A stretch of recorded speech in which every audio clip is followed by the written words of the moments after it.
কল্যাণী মুখ তোলো, তাকাও আমার দিকে। আরে অগ্নি সাক্ষী রেখে মন্ত্র প্রয়োগে আমি তোমাকে বিয়ে করেছি। এখনো এখনো তুমি আমার উপরে রাগ করে থাকবে? জানো কল্যাণী, এই ফুল সজ্জা রাতে স্বামী তার স্ত্রীকে গোপন একটা উপহার দেয়। আজ আজ আমি তোমার জন্য বিশেষ উপহার এনেছি। সেটা নেবার জন্য তোমাকে যে একটা ঘন্টা সারাতেই হবে।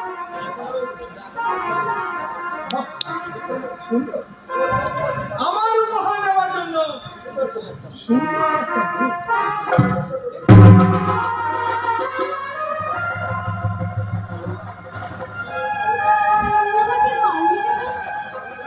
মারবো না তো কি আদর করবো?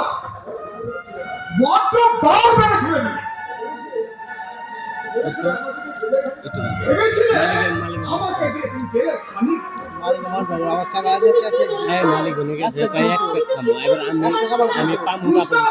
আমি পামু তারপর তোকে দেব। আমি জানতাম আমার মতো একটা মেয়েকে কেউ বিয়ে করবে না, তাই যখন শুনলাম তুমি আমাকে বিয়ে করছো আমি অবাক হয়ে গেছি। এত বড় সৌভাগ্যের কথা আমি কোনোদিন স্বপ্নেও ভাবিনি।